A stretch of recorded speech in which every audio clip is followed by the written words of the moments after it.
Hey there, Saints. Pastor Dave here with another weekly devotional for you. Hope you're doing well this Wednesday. I'm going to start with a reading from Sarah Arthur's 1 Year Daily Grind.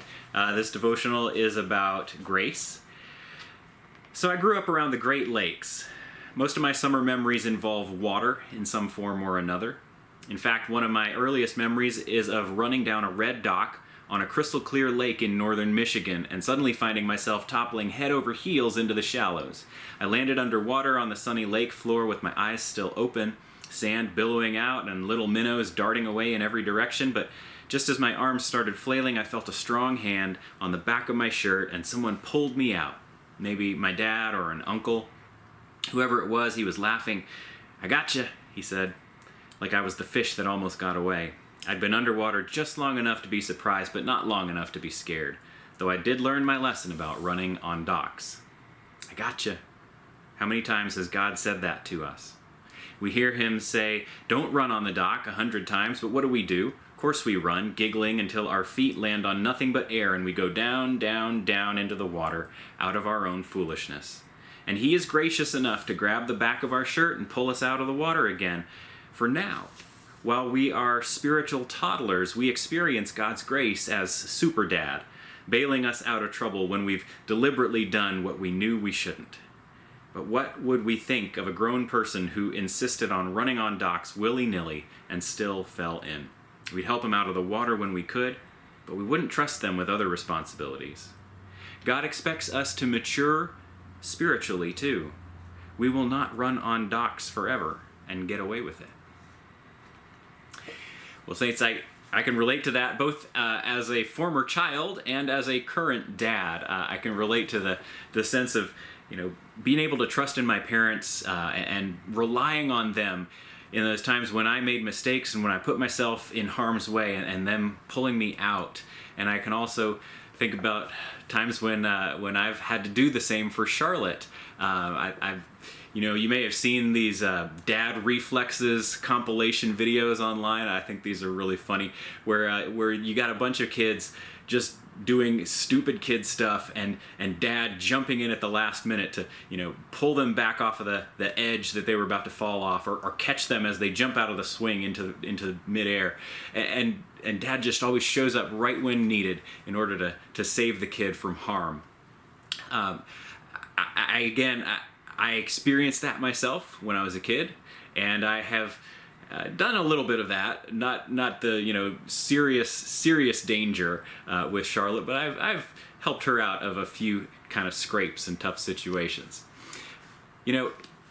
This is good for us to have that sense of dependability and reliance on God our Father.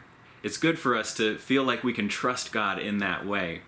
But as Sarah points out, there's also a responsibility that lands on us at some point, that we can't continue to expect God to save us from ourselves. If we continue to make bad choice after bad choice, if we continue to put ourselves in harm's way, if we continue to act without any sense or any understanding of the danger we put ourselves in, God will always love us. God will always care for us. But we can't go on behaving irresponsibly and expecting God to always clean up our messes. It reminds me of what Paul said in Romans 6, that some people were saying, well, look, if we sin and God forgives, and that makes God good because God is so gracious, then maybe if we sin more, God forgives more, and God is even greater. And Paul says, look, that's ridiculous. You can't ask God to keep making up for your willful, ongoing failure. If you aren't actively working towards doing better, giving God the best that you can, then what you're doing is you're cheapening God's grace, to use the words of another theologian, Dietrich Bonhoeffer.